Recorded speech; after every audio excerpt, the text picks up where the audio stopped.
ہاں وہ میرے ذہن میں وہ بات آ گئی جلدی سے, بس وہ بات کر کے بیان ختم کرتا ہوں.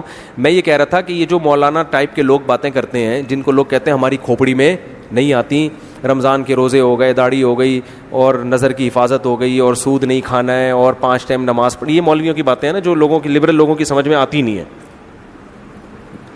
تو 2 اور 2 4 کی طرح باتیں. اگر کسی خدا نے بنایا ہے یا نہیں بنایا, کیا خیال ہے؟ نہیں بنایا تو یہ باتیں 100% غلط ہیں. اگر بنایا ہے, اور یقیناً بنایا کیونکہ خود سے نہیں ہو سکتا, تو اس کے کوئی احکام ہیں یا نہیں ہے؟ وہ احکام قرآن کے علاوہ کوئی اور کتاب بیان نہیں کرتی. قرآن کے علاوہ کوئی اور کتاب بیان کرتی, ہم کمپیئر کرتے کہ اس میں اللہ کا کون سا ہے اور اللہ کے علاوہ کا کون سا ہے. تو قرآن کے علاوہ تو کوئی اور کتاب ہے ہی نہیں جس کی یہ نسبت خدا کی طرف ہو. تو پھر اگر یہ اللہ کی یہ باتیں ہیں تو پھر سب سے پہلے خالق اور مخلوق کا رشتہ ہے, مخلوق کا آپس میں رشتہ بعد میں ہے. تو خدا کو پہلے راضی کرنا پڑے گا, انسانیت بعد میں ہے. انسانیت کو خوش بھی خدا کے لیے کرنا پڑے گا آپ کو. انما نطعمکم لوجہ اللہ, قرآن کہتا ہے ہمارے نیک بندے غریبوں کو کھلاتے بھی غریبوں کے لیے نہیں ہے بلکہ اللہ کے لیے. وہ کہتے ہیں خالق اور مخلوق کا رشتہ اتنا اسٹرانگ ہے کہ اسی رشتے کی بیس پہ آپ مخلوق کی خدمت کر لو, مخلوق کے لیے الگ سے رشتے کی ضرورت نہیں ہے آپ کو. تو یہ 2 اور 2 4 کی طرح باتیں ہیں. یہ بالکل جیسے شعیب علیہ السلام نے اپنی قوم کو کہا کہ تم ناپ تول میں کمی کیوں کرتے ہو, تمہیں قحط زدہ لوگ تھوڑی ہو کہ بھوکے مر رہے ہو تو چلو وہاں سے روٹی چرا کے کھا لی, تم کھاتے پیتے لوگ ہو, تمہیں کسٹمر کو ٹھگنے کی کیا ضرورت ہے. بالکل واضح بات تھی یا نہیں تھی؟ لیکن شعیب علیہ السلام نماز بھی پڑھتے تھے, روزے بھی رکھتے تھے. تو قوم نے کہا کہ ہمیں آپ کے پرسنل لائف میں کوئی اعتراض بولو نہیں ہے, آپ نماز پڑھیں روزے رکھیں ٹھیک ہے, لیکن یہ جو آپ کہتے ہیں کہ کسٹمر کو یوں کر کے چیز بیچو, یوں کر کے مت بیچو, یہ بات ہماری کھوپڑی میں بول لو نا کیا جا رہا ہے, یہ نہیں ہے. تو وہ جواب انہوں نے پتہ کیا کیا, یا شعیب ما نفقہ کثیرا مما تقول, آپ جو باتیں کرتے ہو نا ان میں بہت سی باتیں ہماری کھوپڑی میں آتی نہیں ہیں. یہ بھی قوم کے جو بڑے لوگ تھے نا وہ یہ باتیں کرتے تھے, جو اسمبلیوں میں بیٹھے ہوئے لوگ تھے اس دور کے, جو قانون دان تھے, قانون ساز تھے, کیونکہ قرآن ان کے لیے ملا کا لفظ استعمال کرتا ہے, قوم کے وڈیرے بڑے. وہ کہتے تھے بھائی یہ ہمارا پرسنل مسئلہ ہے, یہ آپ کباب میں ہڈی کیوں بن رہے ہو, آپ ہماری پرسنل لائف میں دخل اندازی, ہمیں پتہ ہے یار اس کے بغیر بزنس نہیں ہوتا.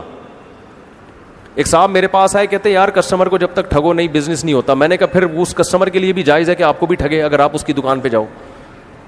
کہہ رہے نہیں اس کے لیے تو ٹھیک نہیں ہے. میں نے کہا پھر اس کو بھی جھوٹ بول کر آپ کو مال بیچنا اس کے لیے بھی جائز ہونا چاہیے نا. ارے جب آپ کہتے ہو اس کے بغیر بزنس ہو نہیں سکتا, تو جو آپ کو الو بنا رہا ہے تو وہ بھی تو پھر اسی بیس پہ بنا رہا ہے, تو آپ کے لیے الو بننا بالکل جائز ہے. بلکہ آپ لوگوں کو بتایا کریں کہ لوگوں میں الو بنا رہا ہوں اور یہ لیگل ہے, یہ انلیگل نہیں ہے. جو مجھے جتنا جو بنا سکتا ہے وہ کیا کرے,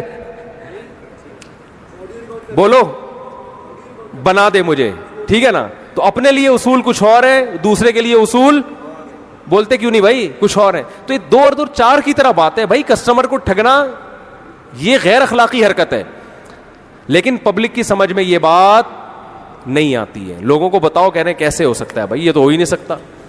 تو حالانکہ 2 اور 2 4 کی طرح باتیں ہیں, تو بہت سی باتیں 2 اور 2 4 کی طرح ہوتی ہیں. مگر جیسے شعیب علیہ السلام کی قوم نے کہا تھا نا, ما نفقہ کثیرا مما تقول, ہے شعیب آپ کی باتیں ہماری عقل میں نہیں آتی, اور آپ کی قبیلہ ہے, قوم ہے جس کی وجہ سے ہم آپ کی رعایت کر رہے ہیں, یہ نہ ہوتی تو آپ کو قتل کر دیتے.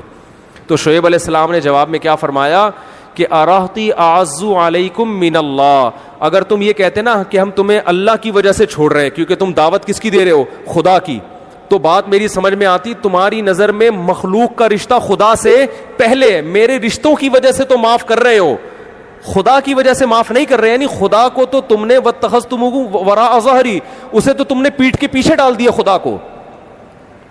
تو لبرل لوگوں کا یہی کانسیپٹ ہے. ان کی نظر میں دنیا میں معاذ اللہ نقل کفر سب سے فضول ذات معاذ اللہ کون سی ہے, خدا کی ہے. اس کے حکم کے آگے ان کی کوئی ویلیو ہی نہیں ہے. کہتے ہیں خدا نے حکم دیا ہے روزے رکھو رمضان کے, خدا نے حکم دیا نہیں, یہ کیا ہے, یہ کیا ہے, یہ تو مولویوں کی باتیں ہیں. اس کو مولوی اور مذہب کہہ کے کیا کر دیتے ہیں, مسترد. حالانکہ اس اللہ کی نظر میں, اس کائنات کو بنانے والے کی نظر میں سب سے زیادہ ویلیو کس کی ہے, بولو خدا کی. باقی سب اس کے بعد ہیں. اس لیے سب سے زیادہ سزا بھی اسی کے حکم کو, جو ہم کہتے ہیں نا کہ مخلوق حقوق العباد کی سزا بہت زیادہ ہے، وہ بھی اس لیے کہ حقوق العباد توڑنا وہ اصل میں اللہ کا حق توڑنا ہے، ورنہ حقوق العباد کی سزا زیادہ ہونی نہیں چاہیے. دیکھو ایک آدمی نے ایک انسان کو قتل کیا تو قیامت کے دن ہونا یہ چاہیے کہ اللہ اس کو بھی قتل کر دے، ختم. لیکن اس کو کیا جہنم کی آگ میں ڈالے گا. وجہ کیا ہے کہ انسان کا قتل تو ایک جرم ہے، خدا نے جو حکم دیا ہے کہ انسان کو قتل مت کرو یہ اس سے بڑا جرم ہے. آپ نے ریاست جو خدا کی ریاست ہے اس کا قانون توڑا ہے، اس کی سزا الگ ملے گی آپ کو.